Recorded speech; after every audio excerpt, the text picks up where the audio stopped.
inalipusta, itinaboy, sa gitna ng ulan. Ang batang amoy basura ay walang lugar sa paaralang ito. Ang bulyaw ng mayamang direktor.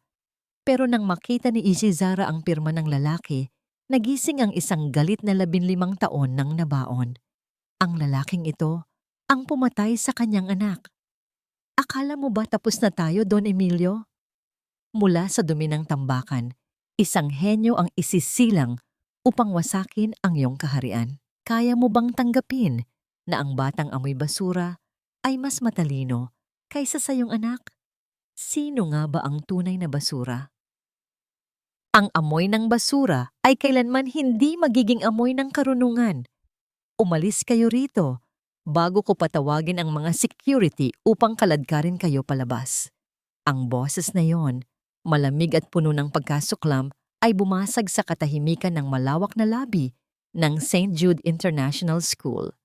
Si Don Emilio Vergara ay nakatayo sa harap ni Izara.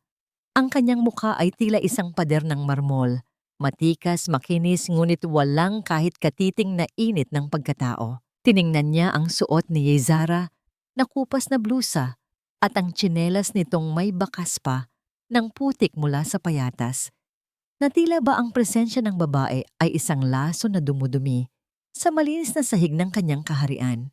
Sa mga sandaling iyon, ang kamay ni Yaizara ay mahigpit na nakayakap sa isang asul na folder. Sa loob niyon ay ang mga dokumento ni Calyx, ang batang nakita niya sa tambakan na may utak ng isang henyo. Para sa folder na ito, 3 gabi na, hindi kumain si Izara. Ipinagpalit niya ang kanyang huling 500 piso na dapat sana ay pambili ng bigas at gamot sa Rayuma para lamang maipa-photocopy ang mga certificates at makabili ng isang disenteng folder. Tiniis niya ang hapdi ng sikmura at ang pangungutya ng mga kapitbahay para lamang sa pagkakataong ito. Ngunit heto siya, nakatayo sa harap ng pintuan ng pangarap, tanging panglalait lamang ang tinanggap. Dahan-dahang nalaglag ang asul na folder mula sa nanginginig na mga kamay ni Izara. Kumalat ang mga papel sa sahig at kasabay nito ang pagkadurog ng kanyang dignidad. Yumukod siya upang pulutin ang mga iyon. Ang kanyang mga tuhod ay tila nawawalan ng lakas. Ang bawat papel na kanyang hinahawakan ay tila isang piraso ng kanyang sariling laman na pilit na binabawi mula sa putikan. Sa gitna ng kanyang pagmamadali, isang puting papel ang humiwalay at napunta sa paanan ni Don Emilio. Ito ang lumang rejection letter na ginamit ni Izara bilang likuran ng isa pang dokumento. Isang papel na 15 taon na niyang itinatago sa pinakailalim ng kanyang lumang baul. Sabi ko, umalis na kayo. Muling bulyaw ni Don Emilio, sabay sipa sa papel na nasa paanan niya. Napatigil ang mundo ni Izara. Ang papel na sinipa ng lalaki ay bumaligtad at doon, sa ilalim ng maliwanag na chandelier ng lobby, ay kuminang ang isang pirma. Isang pamilyar na pirma na may matitulis na dulo, tila mga tinik na bumaon sa puso ni Izara. Maraming taon na ang nakalilipas. Ang pirma ni Emilio Vergara sa ibaba ng salitang, "Denied." Biglang bumalik ang alaala ng isang maulan na gabi. 15 taon na ang nakararaan. Ang amoy ng antiseptic sa pampublikong ospital, ang malamig na bangkay ng kanyang kaisa-isang anak na si Gabriel, at ang kapirasong papel na nagsasabing hindi sila kwalipikado para sa medical assistance ng Vergara Foundation. Ang pirma sa papel na pumatay sa pag-asa niyang mailigtas ang kanyang anak noon ay ang mismong pirma na nakikita niya ngayon sa harap ng kanyang mga mata. Ang paghinga ni Izara ay naging mabigat. Tila may malaking bato na nakadagan sa kanyang dibdib. Ang paligid ay unti-unting naglaho. Ang marangyang lobby ay naging isang madilim na silid ng hapis. Ang kanyang mga daliri, na basa pa mula sa ulan sa labas, ay nagsimulang manginig ng higit pa sa dati. Ang hapdi sa kanyang puso ay hindi na lamang dahil sa gutom o sa pangmamaliit ni Emilio sa kasalukuyan. Ito ay ang muling pagbukas ng isang sugat na kailanman ay hindi talaga naghilom. Tumingala si Izara. Ang kanyang mga mata, na dati ay puno ng pagsusumamo, ay biglang nagninga sa isang apoy na matagal nang nabaon sa ilalim ng abo ng kahirapan. Tiningnan niya si Don Emilio, hindi bilang isang makapangyarihang direktor, kundi bilang ang halimaw na humatol sa kamatayan ng kanyang anak dahil lamang sa sila ay mahirap. Lahat ba ng bagay sa mundong ito, Emilio, ay sinusukat mo sa bango ng pera at kinang ng sapatos? Ang kanyang boses ay mahina, halos bulong lamang, ngunit punong-puno ng pait na tila lason. Hindi sumagot ang lalaki. Sa halip ay tumalikod ito nang may labis na kayabangan. Ang tunog ng kanyang mamahaling sapatos sa sahig ay tila bawat hakbang na tumatapak sa pagkatao ni Izara. Hindi man lang niya nilingon ang babaeng iniwan niyang nakaluhod sa gitna ng labi, yakap ang mga basang papel, na tila ba yakap ang sarili nitong bangkay. Naiwan si Izara na mag-isa. Ang katahimikan ng lobby ay tila isang malupit na biro. Sa kanyang isipan, paulit-ulit na naglalaro ang tanong na tila isang sumpa. Hanggang kailan ba magiging basura ang turing sa mga taong walang ibang hangad, kundi ang mabuhay ng marangal? Gaano ba kalalim ang utang na dapat bayaran ng isang taong kinuha na ang lahat, pati na ang kanyang anak? Tumayo si Izara. Bit-bit ang folder na ngayon ay may bahid na ng dumi ng sapatos ni Emilio. Ang kanyang puso ay tila isang basag na kristal, matalas at mapanganib. Sa labas, ang langit ay nagsimulang maglabas ng malakas na ulan. Ang bawat patak ay tila latigo sa kanyang likuran. Ngunit sa pagkakataong ito, hindi na siya yuyuko. Ang sakit na nararamdaman niya ngayon ay hindi na lamang para sa kanyang sarili, kundi para kay Gabriel na namatay sa dilim at para kay Calyx na pilit na ibinabaon sa limot. Habang naglalakad siya palabas ng gate ng paaralan, hindi alintana ang basang-basang damit. Isang panata ang nabuo sa kanyang isipan. Ang mundong ito na binuo ni Emilio Vergara sa ibabaw ng mga pangarap ng mga dukha ay sisiguraduhin niyang mayayanig. Bakit ba ang tadhana ay mapaglaro? Bakit ang taong pumatay sa kanyang nakaraan ay siya ring humahadlang sa kinabukasan ng batang itinuturing niyang huling pag-asa? Ang amoy ng payatas ay tila isang malupit na sumpa na nakadikit na sa balat ni Izara. Habang naglalakad siya pauwi, ang bawat hakbang niya sa malapot na putik ay tila paghila sa isang mabigat na kadena ng kabiguan.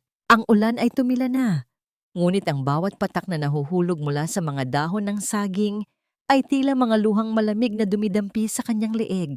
Bit-bit ang basang folder, pumasok siya sa eskinita kung saan ang mga barong-barong ay tila mga sugat na hindi kailanman naghilom sa mukha ng lungsod. O Izara, bakit tila basang sisiw ka yata? Akala ko ba ay nasa mansyon ka na at nagpapakasarap? Ang boses ni Aling Tasing ay tila isang matalim na kutsilyo na humihiwa sa katahimikan. Nakaupa ang matanda sa isang plastik na silya sa tapat ng kanyang tindahan habang nagpapaypay ng sarili gamit ang isang lumang dyaryo. Hindi sumagot si Izara. Pinayunga niya ng kanyang braso ang folder, pilit itong itinatago. Ngunit si Aling Tasing ay tila isang buwayang nakaabang sa biktima. Tumayo ito at lumapit. Ang kanyang mga mata ay puno ng mapanghusgang kislap. Nako, sinasabi ko na sa'yo, itigil mo na ang kahibangan na yan. Basurera na tayo, Izara. Ang batang iyan na pinupulot mo, sa tambakan din ang tuloy niyan. Ambisyosa ka rin kasi eh. Akala mo ba ay madadaan sa pag-aaral ang tadhana natin? Tumingin ka sa paligid mo, puro basura. At ang basura, kailanman ay hindi magiging ginto. Tumawa si Aling Tasing, isang tunog na tila pagkiskis ng dalawang tuyong kahoy, puno ng pait at kawalan ng pag-asa. Nanatiling tikom ang bibig ni Izara. Sa loob-loob niya, gusto niyang isigaw ang pangalan ni Gabriel. Gusto niyang sabihing ang ginto ay nasa puso at utak, hindi sa bulsa. Ngunit alam niyang sa lugar na ito, ang pangarap ay isang kasalanan. Lumampas siya kay Aling Tasing. Ang bawat hakbang ay tila pagtakas sa isang madilim na hukay. Pagdating sa kanilang munting barong-barong, tumambad sa kanya si Calyx. Ang bata ay nakaupo sa sahig na gawa sa pinagtagpi-tagping plywood. Sa kanyang harapan ay ang mga plastik na bote at lata na kanilang nakolekta kaninang umaga. Ngunit hindi siya nag-uuri ng basura. Ang kanyang kamay ay may hawak na uling at ang sahig ay puno ng mga kakaibang guhit at numero. Nay, bakit po kayo basa? Nasaan po ang folder? Tanong ni Calyx. Ang kanyang mga mata ay puno ng pag-aalala. Napansin niya ang pamumula ng mga mata ni Izara at ang panginginig ng mga labi nito. Hindi na nakapagsalita si Izara. Ibinalibag niya ang folder sa ibabaw ng kanilang maliit na lamesa at napaupo sa sahig. Doon, sa harap ng bata, ay bumuhos ang lahat ng sakit na kanina pa niya kinikimkim. Ang kanyang mga balikat ay nayayanig sa bawat hikbi. Ang tunog ng kanyang pag-iyak ay tila isang malungkot na awit na sumasabay sa pagpatak ng tubig mula sa butas na yero. Hindi lumapit si Calyx upang yakapin siya. Sa halip, kinuha ng bata ang uling at nagsimulang magsulat nang mabilis sa isang malinis na bahagi ng plywood. Nay, tingnan niyo po. Bulong ni Calyx. Pinilit ni Izara na tumingin sa sahig sa gitna ng kanyang malabong paningin. Doon, nakita niya ang isang mahabang equation. Ang kanyang puso ay tila tumigil sa pagtibok. Hindi iyon basta-bastang numero. Ito ang Riemann hypothesis, isang theorem na itinuturo lamang sa mga advanced mathematics class sa universidad. Isang bagay na kahit ang kanyang mga pinakamagaling na estudyante noon ay hirap na hirap intindihin. Sabi niyo po noon, ang mga numero ay hindi nagsisinungaling. Sabi niyo po, kahit gaano kagulo ang mundo, palaging may logic sa likod ng lahat. Sabi ni Calyx habang tinatapos ang huling linya ng proof. Huwag na po kayong umiyak. Alam ko pong mahirap tayo, pero tingnan niyo po ang mga numero. Malaya sila, Nay. At dahil tinuruan niyo ako, malaya na rin po ako. Napahawak si Izara sa kanyang dibdib. Ang sakit na naramdaman niya sa St. Jude ay tila napalitan ng isang mainit na liwanag. Ang batang ito, na itinuturing ng mundo na basura, ay nakagawa ng isang bagay na kahit ang mga mayayamang estudyante ni Emilio ay hindi kayang gawin. Ang katalinuhan ni Calyx ay hindi lamang isang talento. Ito ay isang himala sa gitna ng kawalan. Hinawakan ni Izara ang maruming kamay ng bata. Ang uling ay kumapit sa kanyang balat, ngunit wala siyang pakialam. Calyx, anak. Sa sandaling iyon, ang katahimikan ng gabi ay nabasag. Hindi ito tunog ng ulan o ng ingay ng mga kapitbahay. Mula sa labas ng kanilang barong-barong, narinig nila ang paghinto ng isang sasakyan, isang tunog na hindi kailanman naririnig sa malalim na bahagi ng payatas. Ang marang pag-andar ng makina ay tila isang dayuhang nilalang sa kanilang eskinita. Napatayo si Izara, ang kanyang puso ay muling kinabahan. Sumilip siya sa maliit na butas ng kanilang dingding. Sa labas, sa ilalim ng malamlam na ilaw ng poste, ay isang lalaking naka-Amerikana. Ang tindig nito ay pamilyar, tila isang anino mula sa kanyang nakaraan na matagal na niyang kinalimutan. Ang lalaki ay huminto sa tapat ng kanilang pinto. Ang kanyang sapatos na gawa sa balat ay tila hindi nababagay sa maputik na daan. Lumingon-lingon ito hanggang sa tumama ang paningin nito sa kanilang dampa. Dito ba nakatira ang dating guro na si Izara Dalisay? Ang tanong ng lalaki sa isang tambay. Ang kanyang boses ay puno ng awtoridad, ngunit may bahid ng pagpipitagan. Sino ang lalaking ito? Bakit siya narito sa gitna ng tambakan upang hanapin ang isang babaeng matagal nang itinuring na patay ng mundo ng akademi? Ma'am Izara, kayo nga ba talaga yan? Ang boses ng lalaki ay gumaralgal, tila isang linyang pilit na hinahanap ang nawawalang tono. Nanatiling nakatayo si Izara sa pintuan ng kanyang dampa. Ang kanyang kamay ay mahigpit na nakakapit sa gilid ng yero na nagsisilbing harang sa ulan. Ang liwanag mula sa sasakyan ng lalaki ay tumatama sa kanyang likuran, dahilan upang magmukha siyang isang aninong naliligaw sa gitna ng tambakan. Dahan-dahang lumapit ang lalaki. Ang kanyang bawat hakbang sa putik ay tila isang sakripisyo para sa kanyang mamahaling sapatos, ngunit tila wala siyang pakialam. Nang maaninag niya ang mukha ni Izara sa ilalim ng malamlam na bumbilya, ang mga mata ng lalaki ay nangilid ang luha. Attorney Ramiel, bulong ni Izara, ang kanyang boses ay tila isang tuyong dahon na tinangay ng hangin. Si Ramiel Cortez, 15 taon na ang nakararaan. Siya ang batang laging nasa huling hanay ng kanyang klase, ang batang laging walang baon at may butas na sapatos. Si Izara ang guro na palaging naghahati ng kanyang tanghalian para sa kanya. Ang guro na naniwala sa kanya nang ang lahat ay sumuko na. Anong nangyari sa inyo, ma'am?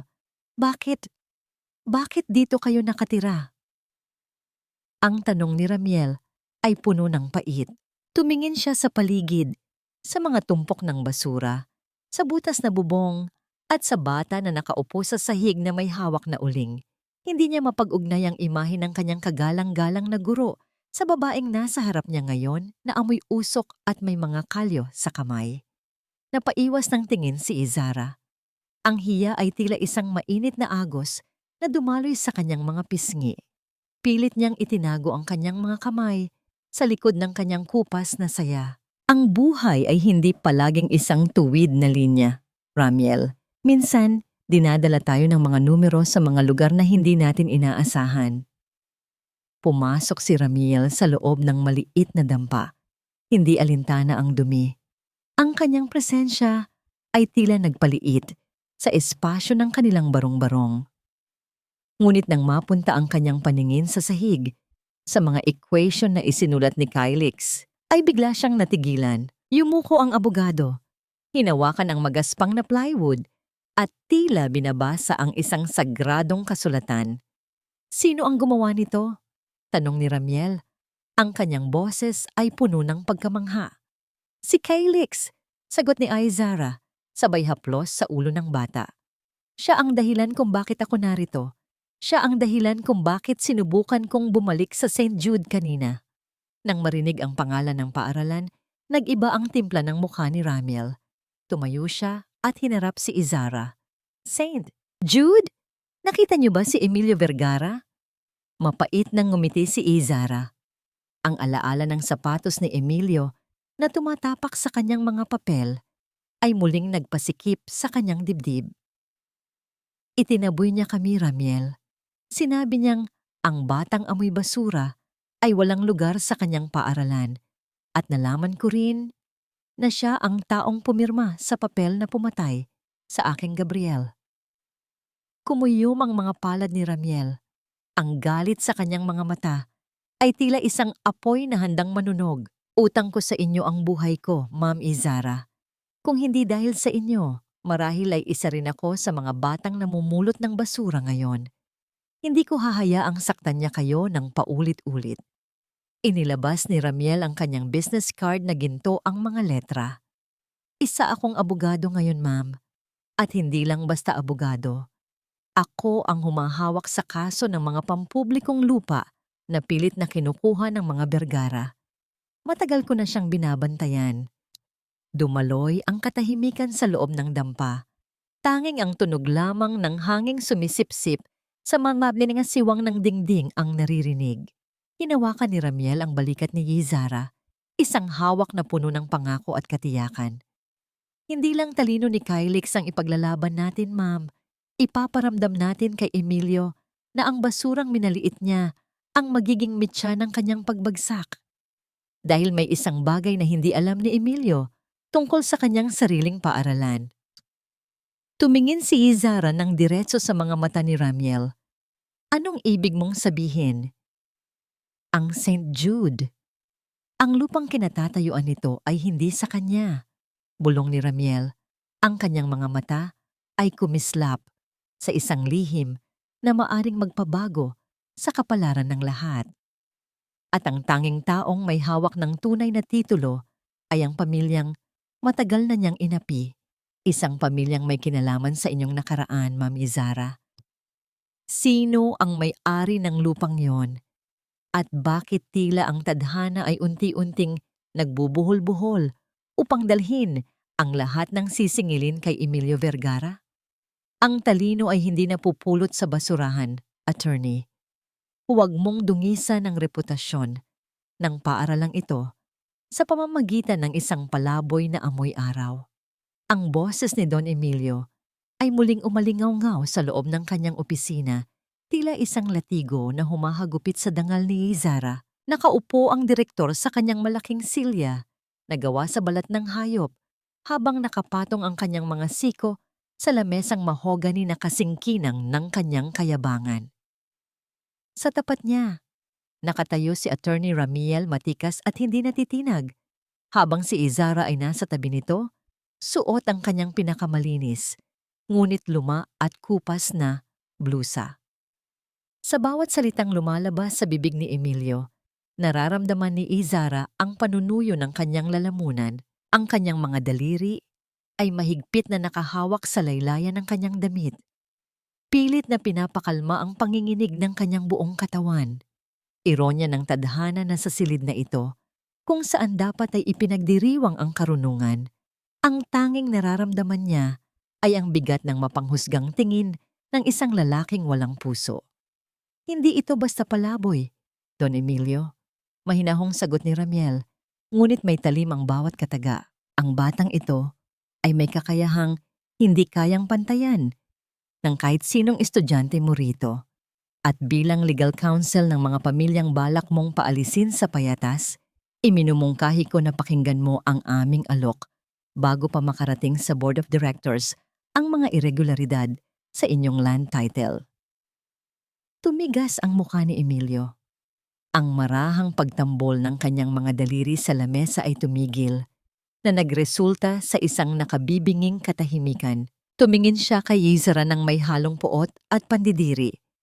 Gagamitin mo ang batas para lang sa isang batang basurero? Sige, pagbibigyan ko kayo. Bibigyan ko ng pagsusulit ang batang yan sa harap ng aming pinakamagaling na mga guro. Isang mapait na ngiti ang sumilay sa labi ni Emilio. Isang ngiting tila isang bitag na dahan-dahang sumasara. Ngunit may kapalit. Kung hindi maipapasa ng batang yan ang bawat tanong ng perpekto, aalis kayo sa payatas. Hindi lang sa lupang kinatatayuan nyo, kundi sa lungsod na ito. Isusuko mo ang lahat ng laban mo sa lupa, attorney, at ikaw, Izara, maglalaho ka na parang usok at hinding-hindi ka na magpapakita sa akin muli. Naramdaman ni Izara ang tila paghinto ng kanyang puso. Ang taya ay hindi lang ang kinabukasan ni Kylix. Ito ay ang kanilang huling kanlungan, ang huling alaala ni Gabriel na nakabaon sa bawat sulok ng kanilang barong-barong. Ang kanyang tuhod ay tila naging malambot na kandila. Ngunit bago pa siya mabuwal, naramdaman niya ang matibay na hawak ni Ramiel sa kanyang siko. Sa sandaling iyon, bumukas ang pinto ng opisina nang walang pasabi. Ang tunog ng mga takong na humahampas sa sahig ay tila mga martilyo ng hatol. Isang batang babae ang pumasok, si Selene Vergara. Ang kanyang uniforme ay walang kagusot-gusot. Ang kanyang buhok ay maayos na nakapusod at ang kanyang mga mata ay kasing lamig ng yelo. Daddy, is it true? We're letting a squatter compete with me? Ang boses ni Celine ay puno ng kagaslawan at labis na pagmamataas. Tiningnan niya si Izara mula ulo hanggang paa na tila ba ang babae ay isang insektong dapat tapakan. The school's prestige is at stake. How can you even let them breathe the same air as us? Hindi nakakibo si Izara. Ang bawat salita ni Celine ay tila mga karayom na bumabaon sa kanyang balat. Ang batang ito, na pinalaki sa ginto, ay hindi alam ang hapdi ng pagkalam ng sikmura o ang pait ng mawalan ng anak. Hinarap ni Izara si Emilio. Ang kanyang mga mata ay puno ng determinasyon sa kabila ng takot. Tinatanggap namin ang hamon mo, Emilio, dahil alam ko ang halaga ng batang inaalipusta mo. Ang talino niya ay hindi galing sa yaman. kundi sa katotohanan. Tumawa si Emilio, isang tunog na tuyo at walang buhay. Tingnan natin kung hanggang saan ang tapang mo, Ezra. Sa susunod na linggo, ihahanda ko ang entablado para sa inyong pagbagsak. Habang naglalakad palabas ng marangyang gusali, naramdaman ni Yaizara ang malamig na simoy ng hangin na humahalik sa kanyang basang mga pisngi. Ang kanyang isipan ay puno ng mga numero at formula, ngunit ang kanyang puso ay puno ng pangamba. Ipinasok niya ang kanyang sarili at si Kaylik sa isang sugal kung saan ang kalaban ay may hawak ng lahat ng alas. Magagawa nga ba ng isang batang mula sa tambakan na talunin ang sistemang itinayo para lamang sa mga mayayaman? O ang hamon na ito ang magiging huling pako sa krus na kanilang pinapasan? Ang gabi sa payatas ay hindi kailanman naging tahimik. Sa kabila ng kadiliman, maririnig ang malayo, ngunit walang tigil na hininga ng lungsod. Ang ugong ng mga sasakyan sa malayo, ang tahol ng mga asong gala, at ang marahang paghampas ng hangin sa mga tagpi-tagping yero. Ngunit sa itaas ng dampa ni Yaizara, sa bubong na kinalawang na ng panahon, ang mundo ay tila pansamantalang huminto. Magkatabing nakaupo si Yaizara at Kaylik sa ibabaw ng yero. Ang init ng nagdaang araw ay nananatili pa rin sa metal, ngunit ang lamig ng simoy ng gabi ay nagbibigay ng kaunting ginhawa. Sa itaas nila, ang mga bituin ay tila mga hiyas na isinabog sa itim na pelos ng langit, malayo sa dumi, malayo sa pait ng mundong nasa ibaba. Nay, kung ang liwanag ng bituin ay tumatakbo ng 300,000 kilometro bawat segundo, ibig sabihin po ba ang nakikita natin ngayon ay ang nakaraan?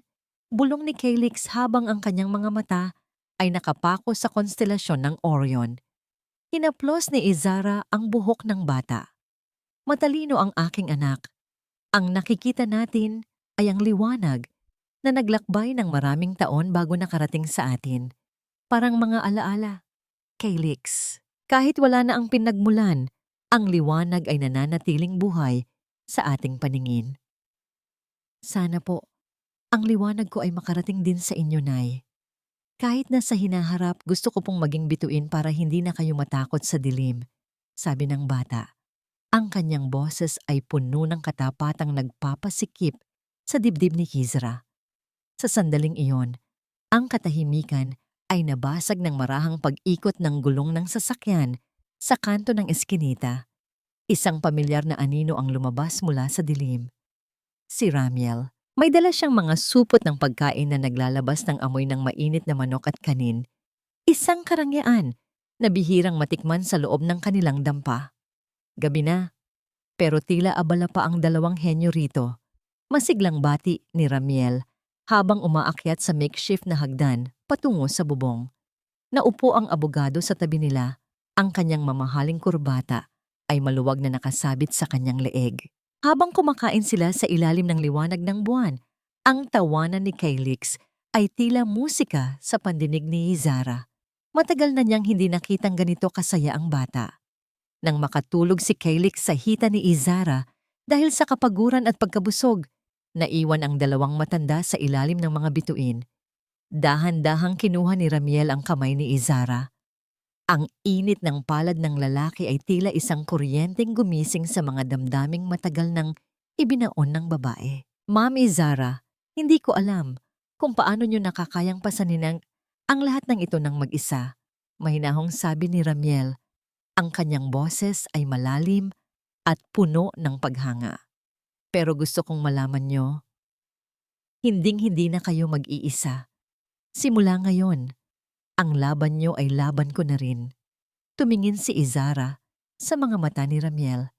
Nakita niya ang batang Ramiel na dati ay pinapakain niya, ngunit higit pa roon, nakita niya ang isang lalaking handang maging sandigan niya.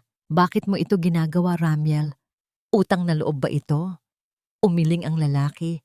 Mas lalong hinigpitan ang hawak sa kanyang kamay. Sa simula, marahil.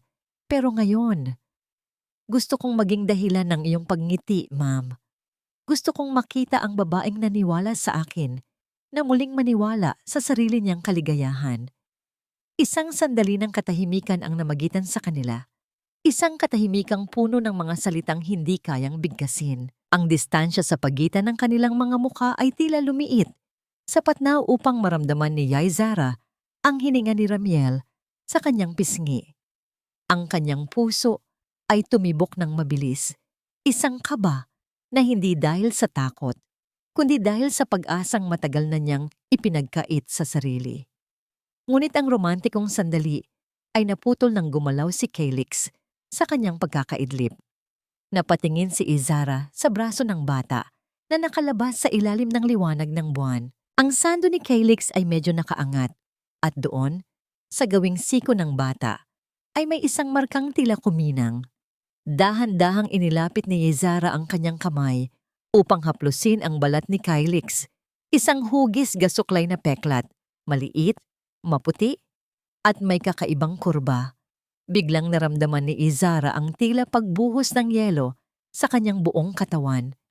Ang kanyang hininga ay naging mababaw. Ang peklat na yon ay eksaktong katulad ng peklat ni Gabriel na nakuha nito nang mahulog sa duyan noong sanggol pa lamang ito. Ang hugis, ang posisyon, ang bawat detalye ay tila isang salamin ng kanyang nakaraan. "Nay, bakit po kayo nanginginig?" Tanong ni Calyx na nagising dahil sa lamig ng kamay ni Yaizara. Hindi nakasagot ang babae.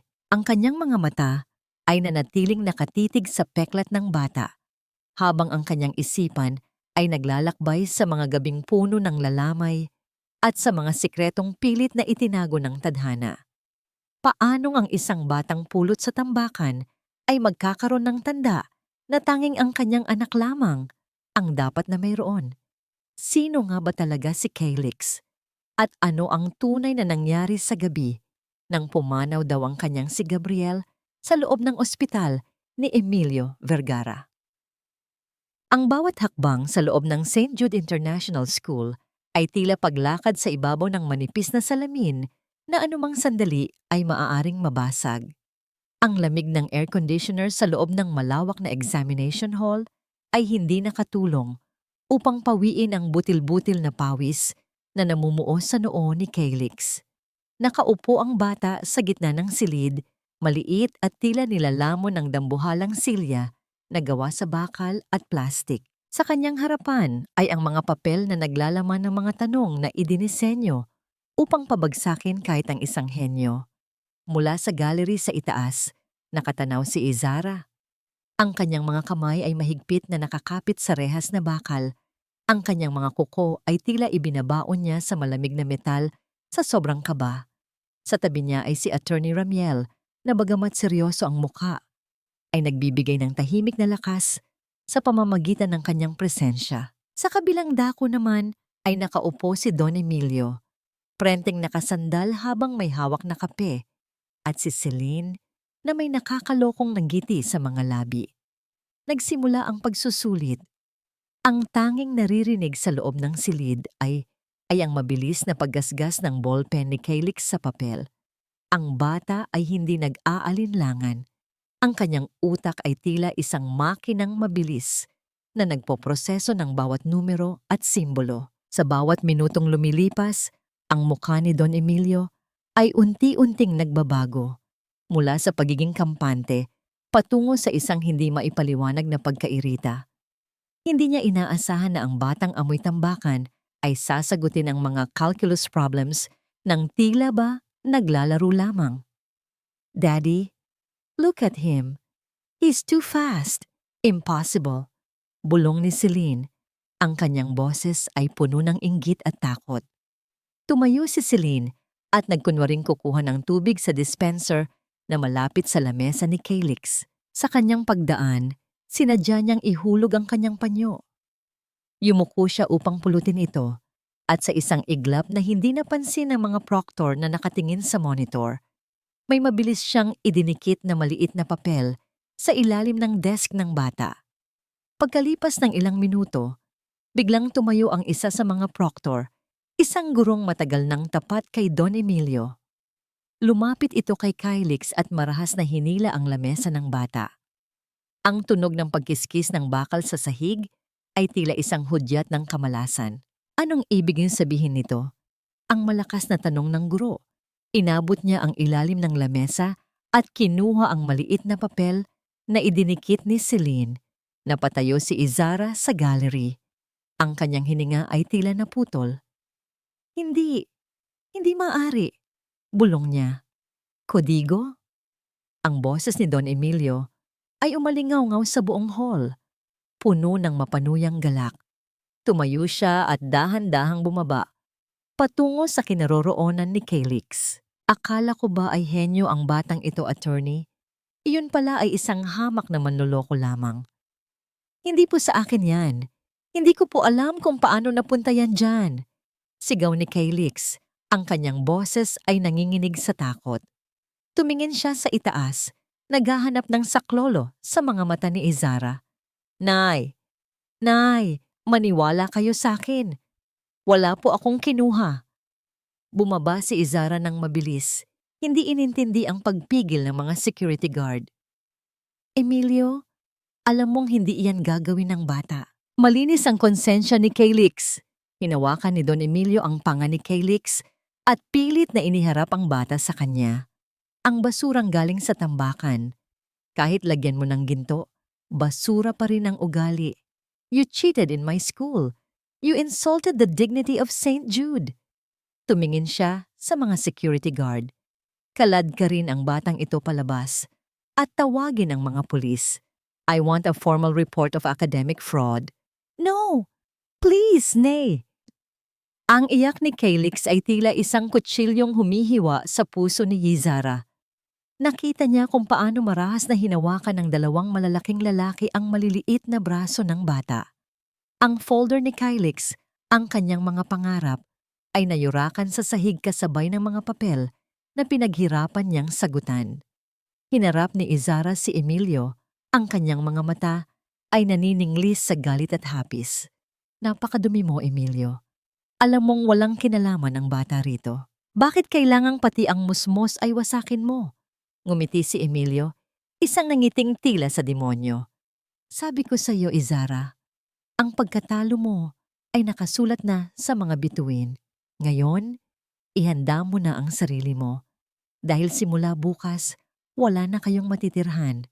I will crush everything you love, just like I did 15 years ago. Habang hinihila si Calix palabas, ang bata ay lumingon kay Izara. Ang kanyang mukha ay basang-basa ng luha. Nay, sorry po. Sorry po.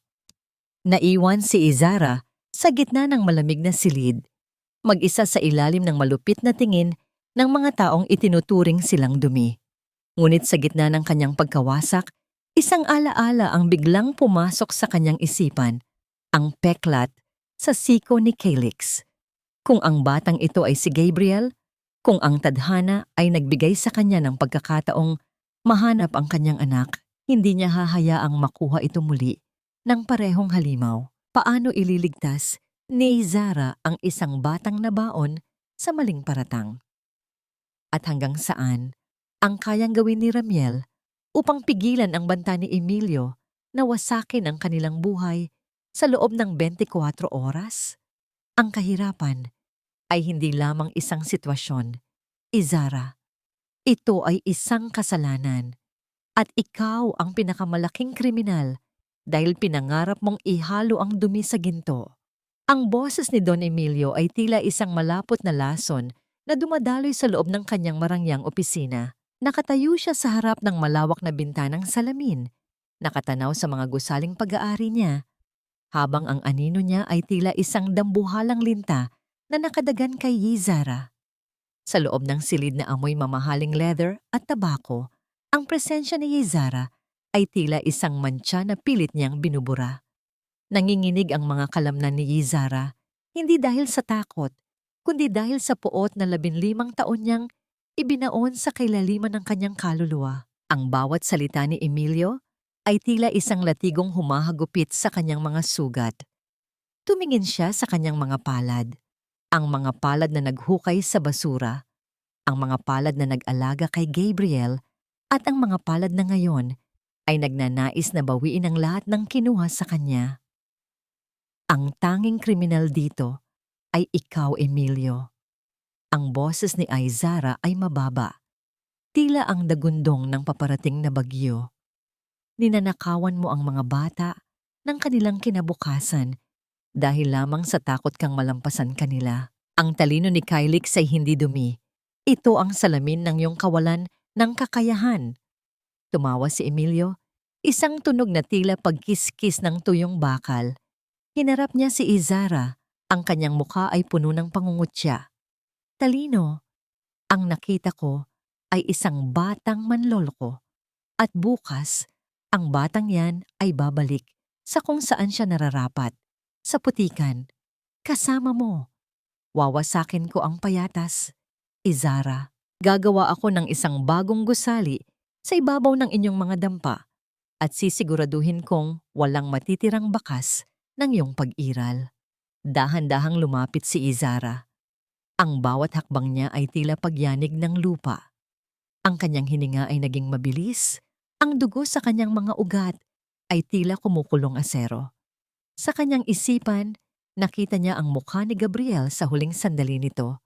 Maputla, naghahanap ng hangin, habang ang pirma ng lalaking ito ang nagkait ng gamot. At ngayon, nakikita niya si Kylix na kinakaladkad ng mga gwardya dahil sa kasinungalingan ng lalaking ito.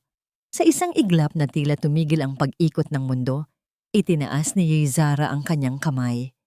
Ang tunog ng kanyang palad na marahas, na dumapo sa pisngi ni Emilio, ay umalingaw-ngaw sa apat na sulok ng silid, tila isang putok ng baril sa gitna ng katahimikan. Napalingon ang ulo ni Emilio sa lakas ng impact. Ang kanyang mamahaling salamin ay bahagyang tumagilid at ang pamumula ng kanyang pisngi ay tila isang selyo ng kahihiyan. Ang katahimikang sumunod ay naging bingi at mabigat. Kahit ang hanging lumalabas sa air conditioner ay tila natakot na gumalaw.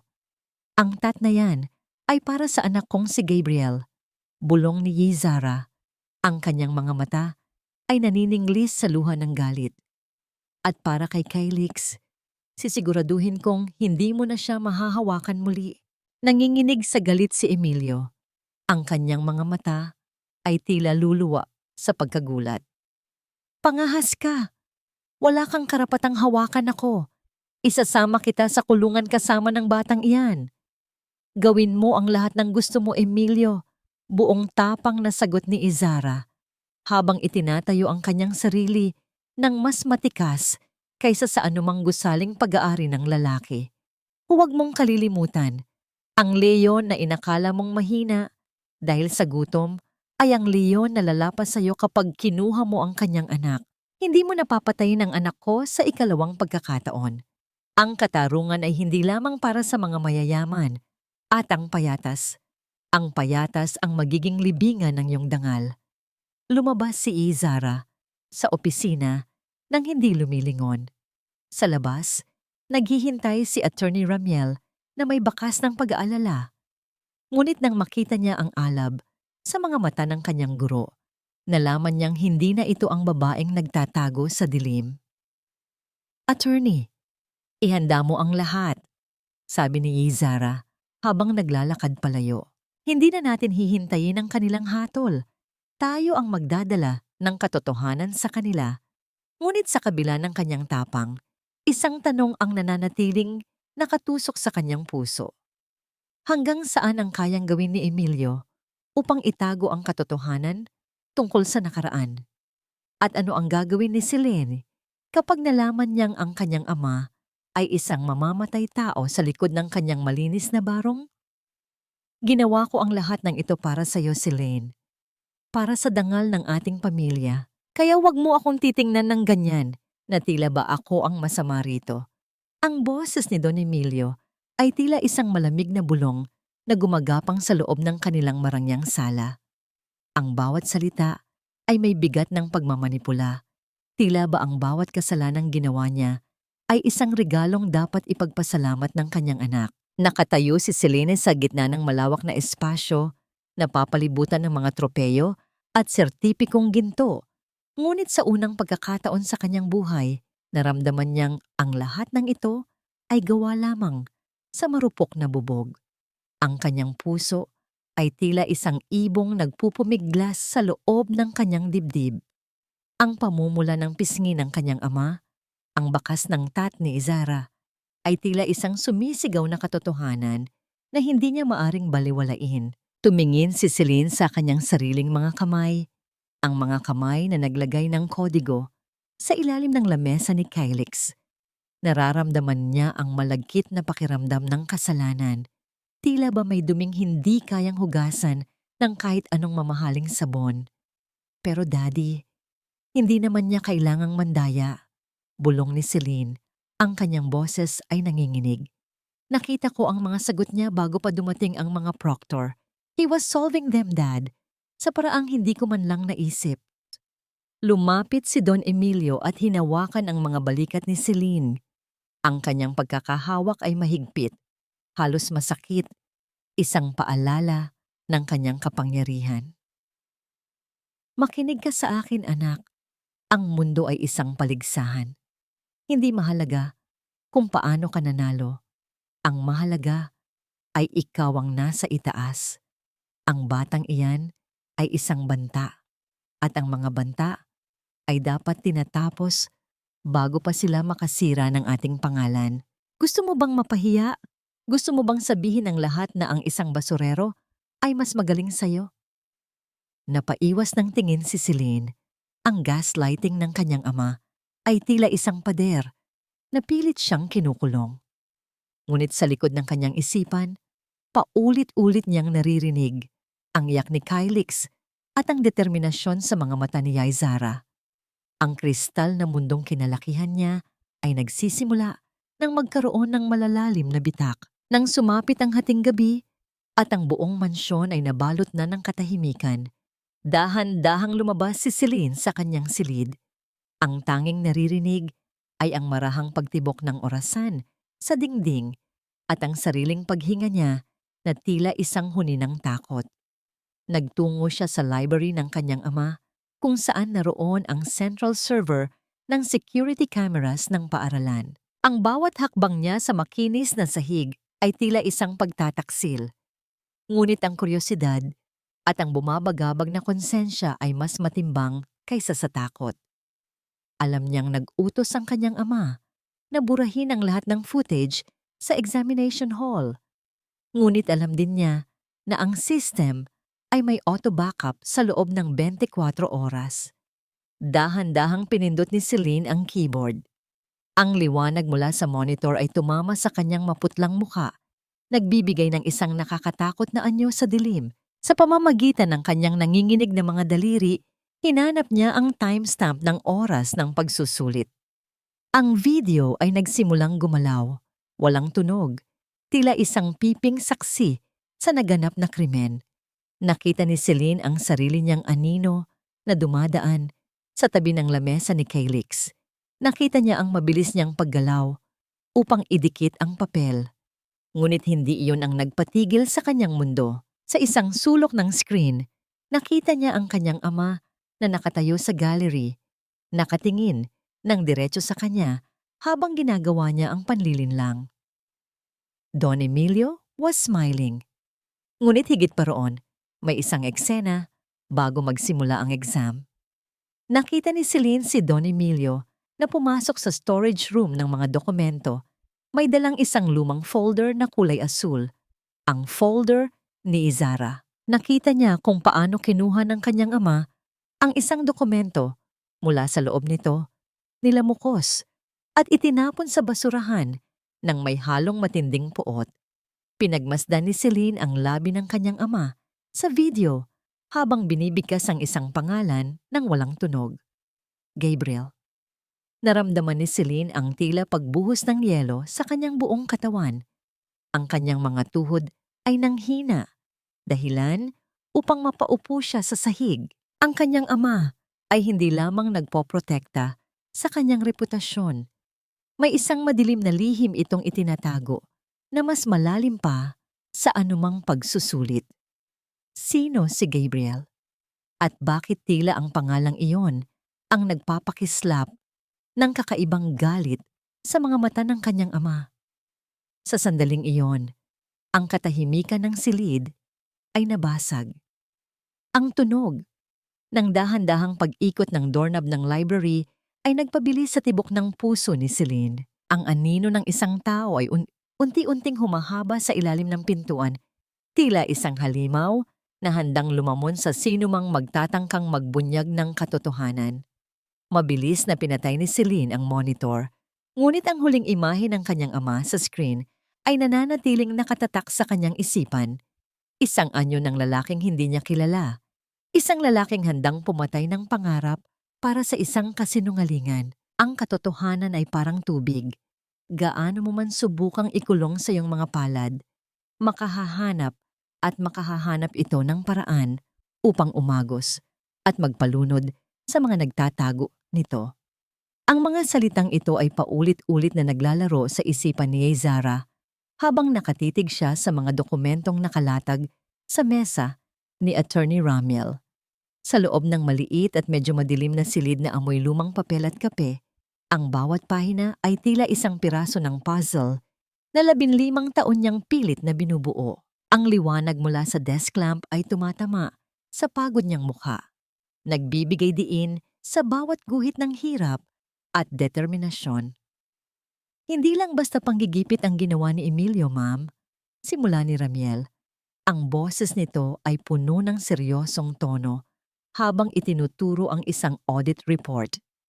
Natuklasan ko ang malaking butas sa fund management ng Vergara Foundation. Ang perang dapat sana ay para sa medical assistance ng mga batang kapuspalad, katulad ni Gabriel noon, ay inilipat sa mga offshore accounts para pondohan ang pagpapatayo ng St. Jude. He didn't just deny your son's help, he stole the very funds that could have saved him. Naramdaman ni Izara ang tila paghinto ng kanyang paghinga. Ang kanyang mga daliri ay dahan-dahang napahawak sa gilid ng mesa hanggang sa mamuti ang kanyang mga kuko. Ang hapdi sa kanyang dibdib ay muling nag-alab.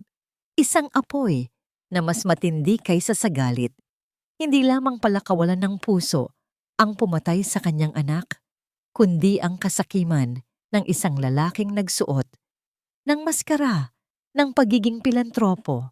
Habang lulunod sa pait si Izara, isang marahang katok sa pinto ang bumasag sa katahimikan. Laking gulat niya nang makita si Aling Tasing na nakatayo sa labas, may bitbit na supot ng mainit na pandesal at isang maliit na memory card.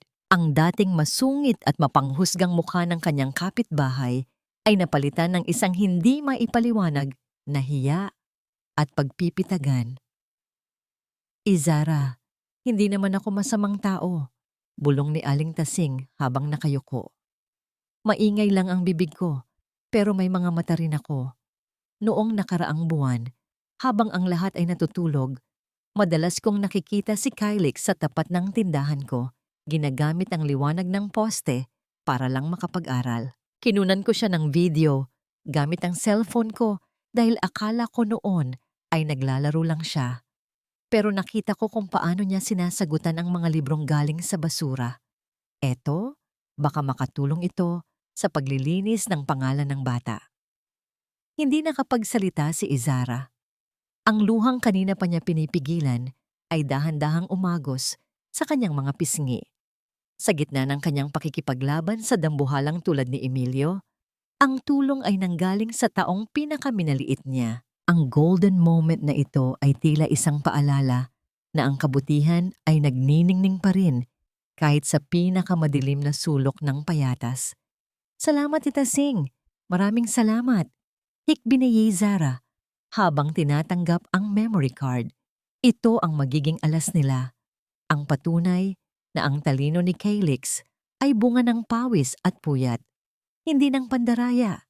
Nagsimulang magplano si Ramiel para sa isang public confrontation. Isang live broadcast ang kanilang ihahanda upang hilingin ang muling pagsusulit ni Kylix sa harap ng mga kinatawan ng Department of Education at ng buong bansa. Alam nilang kapag ang katotohanan ay naging usap-usapan ng bayan, hindi na magagawa ni Emilio na burahin ito ng palihim. Ngunit sa gitna ng kanilang paghahanda, biglang tumunog ang lumang cellphone ni Zara sa ibabaw ng mesa. Isang unknown number ang nakasulat sa screen. Ang marahang pag-vibrate ng telepono ay tila isang babala na nagpapatindig ng balahibo sa kanyang batok. Nanginginig ang kamay ni Zara nang sagutin niya ang tawag. Katahimikan ang sumalubong sa kanya sa kabilang linya. Tanging ang malalim at malamig na paghinga lamang ang naririnig. Itigil mo ang lahat ng ito, Izara. Ang boses ay binaluktot ng isang voice changer, tila galing sa ilalim ng lupa. Ang katotohanang hinahabol mo ay ang magiging hukay ng batang mahal mo. Gusto mo bang makitang muli si Calyx na humihinga?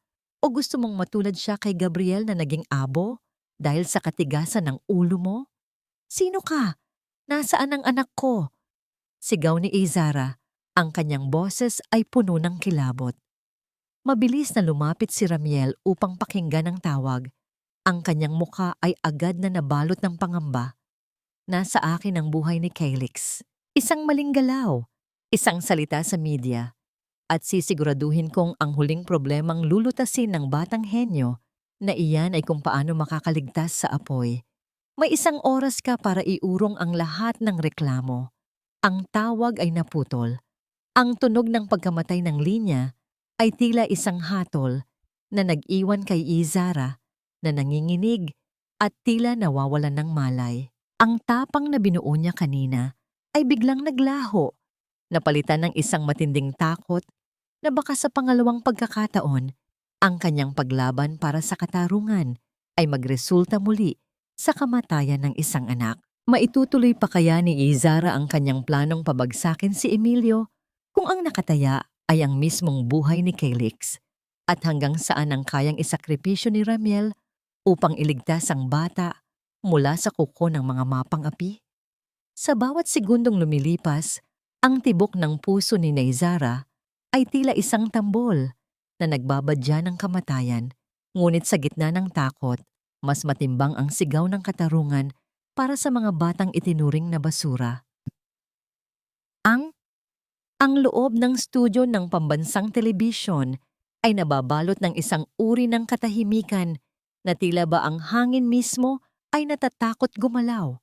Sa ilalim ng naglalakihang mga ilaw na kasing tindi ng sikat ng araw, nakaupo si Calyx sa gitna ng entablado. Ang bata ay mukhang mas maliit kaysa sa dati. Suot ang kanyang pinakamalinis na t-shirt, ngunit ang kanyang mga mata ay hindi nakakikitaan ng takot. Sa kabilang dako, nakaupo si Don Emilio. Ang kanyang mukha ay isang perpektong maskara ng pagiging kagalang-galang.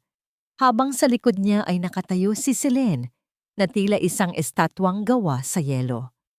Sa gilid ng entablado, nakatayo si Izara. Ang kanyang mga kamay ay mahigpit na nakahawak sa krus na nakasabit sa kanyang leeg. Ang banta sa telepono kanina ay tila isang madilim na aninong sumusunod sa kanya. Ngunit dahil sa mabilis na pag-aksyon ni Attorney Ramiel at ng ilang matatapat na pulis, nailigtas si Calyx mula sa isang abandonadong bodega bago pa man magsimula ang broadcast. Ang takot ay naroon pa rin, nanunuot sa kanyang mga buto, ngunit ang bawat tingin ni Calyx sa kanya ay nagbibigay ng lakas na hindi kayang tapatan ng anumang banta. Ladies and gentlemen, ang boses ng moderator ay umalingaw-ngaw sa buong bansa sa pamamagitan ng telebisyon at internet. Ngayong gabi, tatapusin natin ang kontrobersiyang bumabalot sa St. Jude International School. Calyx Montivero, sa harap ng Board of Mathematicians mula sa iba't ibang unibersidad, sasagutin mo ang isang problemang walang nakakaalam maliban sa ating mga eksperto. Isang dambuhalang blackboard ang inilabas. Ang problemang nakasulat doon ay tila isang gubat ng mga numero, simbolo, at mga kurba na kahit ang mga matatalinong estudyante ay mahihilo sa isang tingin lamang. Ang auditorium ay napuno ng bulungan ng mga tao. Ang tunog ng kanilang pagkamangha ay tila paghampas ng alon sa pampang. Dahan-dahang tumayo si Calyx. Ang tunog ng kanyang mga hakbang sa sahig ng studio ay tila bawat tibok ng puso ni Izara. Kinuha ng bata ang chalk Sa loob ng ilang sandali, nanatili siyang ang nakatayo ng matuwid, nakatitig sa blackboard. Ang katahimikan ay naging bingi. Nakita ni Yizra ang palihim na ngisi ni Don Emilio. Tila ba sigurado na ito na ang batang basurero ay tuluyan ng mapapahiya. Ngunit biglang gumalaw ang kamay ni Calyx. Ang tunog ng chalk na mabilis na gumagasgas sa blackboard ay tila isang masayang awit ng karunungan. Hindi siya nag-iisip. Siya ay lumilikha. Ang mga numero ay tila mga sundalong sumusunod sa kanyang bawat utos. Sa gitna ng kanyang paglutas, isang golden moment ang naganap. Huminto si Calyx, lumingon kay Izara at ngumiti. Isang ngiting puno ng liwanag na tila nagsasabing, "Noy, para po ito kay Gabriel." Sa isang sulok ng board, bago niya ituloy ang computation, mabilis niyang isinulat ang maliit na letrang G na napapalibutan ng isang puso.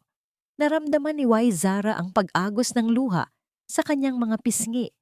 Ang sakit ng nakaraan ay tila unti-unting hinuhugasan ng bawat tamang formula na isinusulat ni Calyx. Pagkalipas ng 10 minuto, binitawan ni Calyx ang chalk. Ang tunog ng pagbagsak ng maliit na piraso ng puting chalk sa sahig ay tila isang malakas na pagsabog sa gitna ng katahimikan. Ang huling sagot ay nakasulat ng malinaw, malinis, at walang kamali-mali. Ang mga eksperto ay nagkatinginan. Ang kanilang mga mukha ay pununo ng hindi maipaliwanag na pagkamangha. Perfect! Bulong ng isa sa mga doktor ng matematika. It's a more elegant solution than the one we have. Ang auditorium ay sumabog sa palakpakan. Ang tunog ng paghanga ng madla ay tila isang bagyong yumanig sa buong studio. Ngunit sa gitna ng pagdiriwang, tumayo si Don Emilio. Ang kanyang mukha ay naging kulay lila sa galit. "Wait! This is a setup! This boy is still a fraud!" Ngunit bago pa makapagsalita ang direktor, isang boses ang narinig mula sa likuran niya. Isang boses na puno ng pait at pagsisisi. "Daddy, tama na po." Si Celine ay lumakad patungo sa gitna ng entablado. Ang bawat hakbang niya ay tila pagbuwag sa pader ng kasinungalingang itinayo ng kanyang ama. Hawak niya ang isang maliit na USB drive. Ang kinang nito sa ilalim ng mga ilaw ay tila isang balaraw na handang sumaksak sa puso ng kasamaan. "I have the original footage," sabi ni Celine. Ang kanyang boses ay nanginginig, ngunit malinaw na naririnig sa buong bansa. "And I have the documents from my father's private safe." Hindi lang pandaraya ang ginawa niya. Ninakawan niya ang mga bata at pinatay niya ang pangarap ng maraming tao, kabilang na ang anak ni Ma'am Yizara. Ang mukha ni Don Emilio ay nawalan ng kulay. Tila ba siya ay naging isang bangkay na nakatayo. Ang mga kamera ay nakatutok sa kanya. Ang bawat lens ay tila isang matalas na mata ng bayan na humahatol sa kanyang mga kasalanan. Cliffhanger. Habang ang mga pulis ay nagsisimulang pumasok sa studio upang arestuhin si Don Emilio, biglang bumunot ng isang maliit na baril ang direktor mula sa kanyang bulsa at itinutok ito hindi sa pulis, kundi sa kanyang sariling anak na si Celine. "Kung babagsak ako, isasama ko ang lahat ng nagtaksil sa akin." Napatili ang mga tao. Ang tunog ng kaguluhan ay tila isang malaking unos na bumalot sa buong studio. Ang huling nakita ni Yizra bago magdilim ang screen ay ang pagpulasot ni Ramiel upang harangan si Celine. "Walang utang na loob. Lahat ng karangyaang tinatamasa mo, binuo ko sa pamamagitan ng aking dugo at pawis. Iyan ba ang isusukli mo sa akin, Celine?" Ang boses ni Don Emilio ay hindi na boses ng isang kagalang-galang na direktor. Ito ay boses ng isang sugatang hayop na pilit na nananakmal sa gitna ng sarili niyang pagkawasak. Ang kanyang kamay na may hawak na maliit na baril ay nanginginig.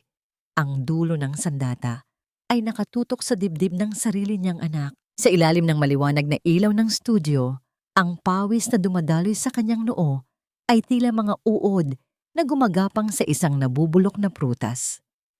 Sa gitna ng kaguluhan, Mabilis na humarang si Attorney Ramiel sa harap ni Celine.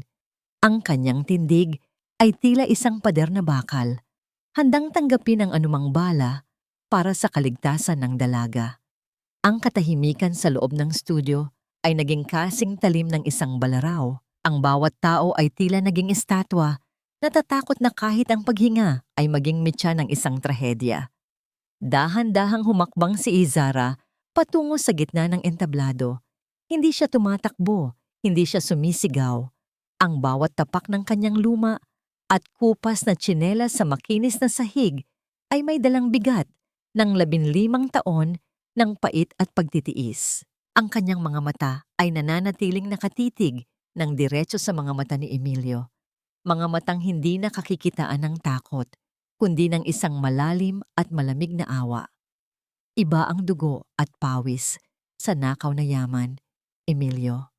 Ang boses ni Izara ay mahinahon, tila ang banayad na agos ng tubig na dahan-dahang tumitibag sa pinakamatigas na bato. Ang toreng itinayo mo sa ibabaw ng mga pangarap na kinuha mo sa mga batang tulad ni Gabriel at Calyx ay hindi tore ng ginto. Iyan ay tore ng mga pako at luha. At ngayong gabi, ang toreng iyan ay guguho na.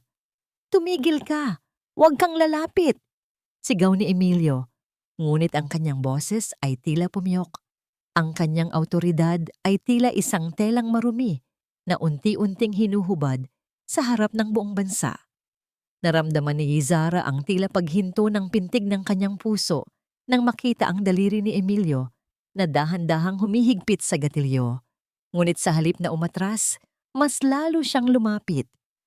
Isang hakbang, 2 hakbang. Sa bawat paglapit niya, ang anino ng nakaraan ay tila naglalaho. Nakita niya sa kanyang isipan ang mukha ni Gabriel, nakangiti at malaya na sa sakit. Kung babarilin mo si Celine, papatayin mo ang tanging taong nagmahal sa'yo sa kabila ng iyong kasamaan. Patuloy ni Izara. Ang katarungan ay narito na, Emilio. Hindi mo na ito matatakasan sa pamamagitan ng isang bala. Ang bawat kamera sa silid na ito ay saksi sa iyong huling pagkatalo. Ang mga pulis ay dahan-dahang pumapalibot sa direktor. Ang tunog ng pag-ikot ng mga gear ng kamera at ang marahang bulungan ng mga tao sa paligid ay tila isang dambuhalang koro na humuhusga sa kanya. Sa isang iglap, tila nawalan ng lakas ang mga bisig ni Emilio. Ang sandata ay dahan-dahang bumaba hanggang sa ito ay tuluyang malaglag sa sahig. Ang tunog ng pagtama ng bakal sa matigas na tile ay tila isang pinal na hatol na nagtapos sa kanyang paghahari.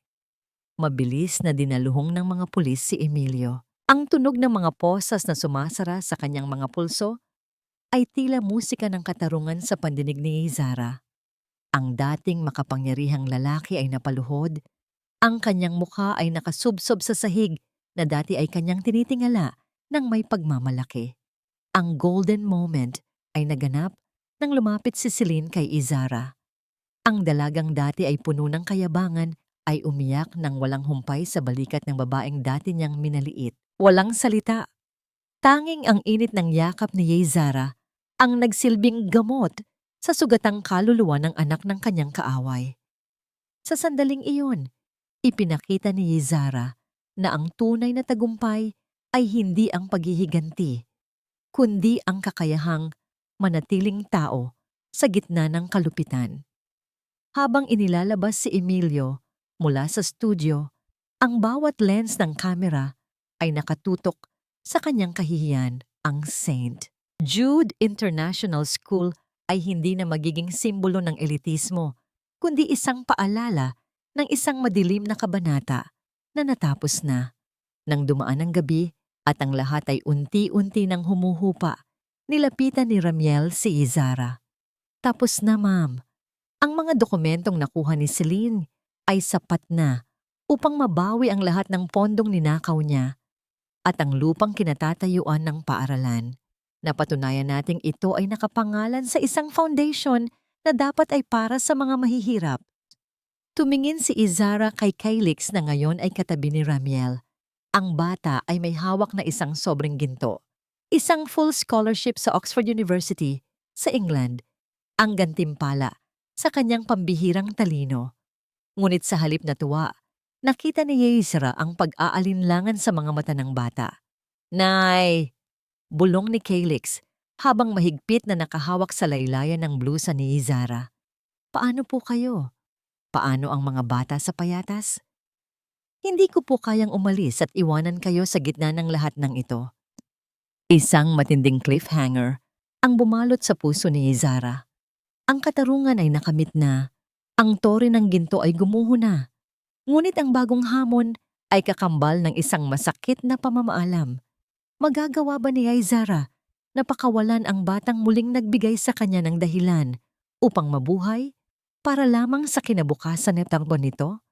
O may isang lihim pa si Ramiel na hindi pa naibubunyag na magpapabago sa desisyon ni Calyx? Ang sikat ng araw sa payatas ay tila may kakaibang ningning ngayong umaga. Hindi na ito ang malupit na init na nagpapatuyo sa balat at nagpapaalingasaw sa amoy ng nabubulok na basura. Sa halip, ang liwanag ay tila isang banayad na haplos na gumigising sa mga pangarap na matagal nang natulog sa ilalim ng mga tumpok ng dumi. Ang dating masukal at maputik na eskinita ay nalinis na. At sa gitna ng komunidad, isang maliit na gusaling gawa sa kawayan at bagong yero ang nakatayo ng matikas. Ito ang paaralan ni Gabriel, isang munting silid-aralan kung saan ang mga bata ay hindi hinuhusgahan sa kanilang amoy, kundi sa laki ng kanilang pangarap. Sa loob ng silid, nakatayo si Izara sa harap ng isang bagong blackboard. Ang kanyang buhok ay maayos na nakapusod at ang kanyang mukha ay wala na ang bakas ng pagod at hapis. Hawak niya ang isang chalk at sa bawat guhit niya sa board, ang tunog nito ay tila isang matamis na himig ng pag-asa. Nakaupo sa kanyang harapan ang 10 bata mula sa tambakan. Ang kanilang mga mata ay nagniningning habang pinapanood ang bawat numero na isinusulat ng kanilang guro. Sa pintuan ng silid-aralan, isang pamilyar na anino ang huminto. Si Celine Vergara. Wala na sa kanya ang marangyang alahas at ang mapagmataas na tindig. Nakasuot siya ng simpleng t-shirt at maong habang bitbit ang isang kahon ng mga bagong kwaderno at lapis. Nang magtagpo ang kanilang mga mata ni Zara, isang dahan-dahang nangiti ang sumilay sa kanilang mga labi. Isang nangiting nagbubura sa lahat ng pait ng nakaraan. Si Celine, na ngayon ay isa ng volunteer sa foundation, ay nahanap ang kanyang tunay na kapayapaan sa pagtulong sa mga taong dati niyang minaliit. Ang kanyang ama, si Don Emilio, ay nasa loob na ng rehas, binubuno ang parusang bunga ng sarili nitong kasamaan. Habang nagtuturo si Izara, naramdaman niya ang marahang paghinto ng isang sasakyan sa labas ng bakuran. Ang tunog ng pagsara ng pinto ng sasakyan ay tila isang hudyat ng pagdating ng isang mahalagang panauhin. Pumasok si Attorney Ramiel, dala ang isang mainit na kape at ang balitang matagal nang hinihintay ng lahat. Mami Zara, handa na ang lahat para sa paglipad ni Calyx bukas. Mahinahong sabi ni Ramiel, ang kanyang boses ay puno ng paghanga at isang uri ng pagmamahal na nahanap ang kanyang tahanan. Lumapit siya kay Zara at hinawakan ng kamay nito. Ang bata ay hindi lang magiging henyo sa England. Siya ang magiging boses ng bawat batang Pilipino na nangangarap sa gitna ng kahirapan. Naramdaman ni Izara ang tila pagkirot ng kanyang puso. Ang golden moment ay naganap nang pumasok si Calyx sa silid. Suot ang kanyang bagong uniforme at ang gintong medalya na nakuha niya sa paligsahan. Lumapit ang bata kay Izara at niyakap ito ng mahigpit sa baywang. Nay, ayaw ko po sanang umalis. Bulong ni Calyx, ang kanyang boses ay nanginginig sa pigil na luha. Paano po kayo rito? Paano ang paaralan natin?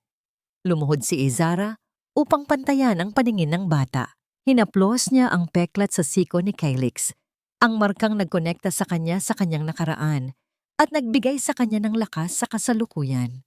Anak, Ang ibon ay pinalalaki upang lumipad, hindi upang manatili sa pugad. Ang tagumpay mo sa malayo ay ang tagumpay ng bawat bata rito sa Payatas.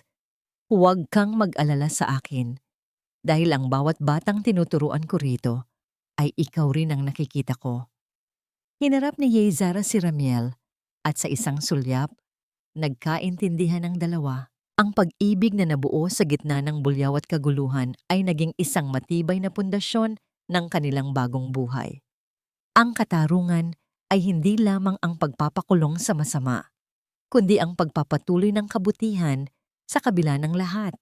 Nang mag-uwian na ang mga bata at ang langit ay nagsimulang magkulay kahel sa dapit hapon, nanatiling nakatayo si Izara sa pintuan ng kanyang paaralan. Ang katahimikan ay nabasag lamang ng marahang paghila ng isang maliit na kamay sa kanyang saya. Isang batang lalaki na tila 5 taong gulang pa lamang ang nakatayo roon. Ang kanyang mukha ay marumi, ang kanyang damit ay butas-butas, at ang kanyang mga mata ay puno ng takot. "Ma'am, gusto ko rin po sanang matutong bumilang." Mahinang bulong ng bata, habang may hawak na isang piraso ng uling na napulot niya sa daan. Ang imaheng ito ay tila isang salamin ng unang pagkakataong nakita niya si Kylix. Ang siklo ng pag-asa ay muling nagsisimula. Tiningnan ni Yesara ang bata. Pagkatapos ay tumingin siya sa malayo, kung saan ang anino ni Don Emilio ay tuluyan ng naglaho at ang bagong umaga ay tunay na sumapit. Nakangiting inabot ni Yezara ang kanyang kamay sa bata. "Halika anak, dito sa silid na ito, walang bata ang naiiwan sa dilim."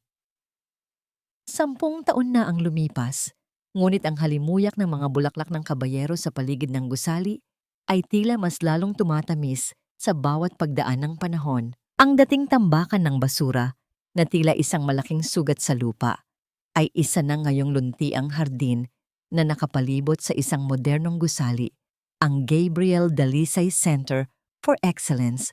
Ang tunog ng mga batang nagtatawanan at ang marahang paghampas ng mga pahina ng libro sa silid-aklatan ay tila isang walang katapusang awit ng tagumpay. Sa gitna ng malawak na quadrangle, nakatayo si Zara. Ang kanyang buhok ay may ilang hibla na ng pilak, ngunit ang kanyang mga mata ay nananatiling kasing linaw ng batis. Nakasuot siya ng isang marangal na toga, sapagkat ngayong araw ang ika-10 anibersaryo ng paaralan. Sa kanyang tabi, hindi kailanman lumayo si Ramiel. Ang lalaking naging sandigan niya sa pinakamadilim na gabi ay ngayon ay katuwang niya sa bawat hakbang ng kanilang misyon. Ang kanilang mga kamay ay magkahawak ng mahigpit. Isang tahimik na tipan ng pag-ibig na napatunayan na ng unos kay ni Ma'am Izara. "Dumating na po siya," bulong ni Selene Vergara. Ang dating mapagmataas na dalaga ay isa na ngayong kagalang-galang na administrator ng foundation. Ang kanyang mukha ay puno ng kapayapaan, malayo sa puot, na dati ay bumabalot sa kanyang puso. Ang pagpapatawad na ibinigay ni Izara sa kanya ay naging mitya ng kanyang sariling pagbabago. At ngayon, ang kanyang buhay ay inilaan na niya sa pagtuturo sa mga batang dati niyang inalipusta. Isang itim na sasakyan ang dahan-dahang huminto sa harap ng gate. Ang tunog ng pagbukas ng pinto nito ay sinundan ng paglabas ng isang matangkad na lalaki na naka-Amerikana. Si Kylix, ang dating batang namumulot ng basura, ay isa na ngayong tanyag na doktor ng matematika sa buong mundo. Ngunit sa kabila ng kanyang mga parangal at katanyagan, ang kanyang unang ginawa nang makita si Zara ay ang tumakbo at magmano sa kamay nito. "Nay, nandito na po ako," sabi ni Kylix. Ang kanyang boses ay puno ng emosyon. "Dinala ko po ang karangalang ito para sa inyo, para kay Gabriel, at para sa lahat ng mga bata rito sa Payatas." Sa sandaling iyon, ang lahat ng pait ng nakaraan, ang panlalait ni Don Emilio, ang pagkamatay ni Gabriel, ang hirap ng buhay sa tambakan, ay tila tuluyan ng naglaho. Ang katarungan ay hindi lamang nakamit sa pamamagitan ng rehas, kundi sa pamamagitan ng bawat batang nakakapagtapos ng pag-aaral, sa bawat pangarap na natutupad, at sa bawat pusong natutong magpatawad. Nahanap na ba ni Zara ang kapayapaan? Oo, ang kanyang puso ay wala ng puwang para sa galit. Natutunan niyang ang pagpapatawad ay hindi para sa ikabubuti ng nagkasala, kundi para sa kalayaan ng biktima. Ang alaala ni Gabriel ay hindi na isang sugat, kundi isang bituin na gumagabay sa kanya.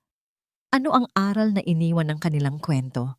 Na ang talino at dangal ay hindi nasusukat sa yaman o sa kinang ng sapatos.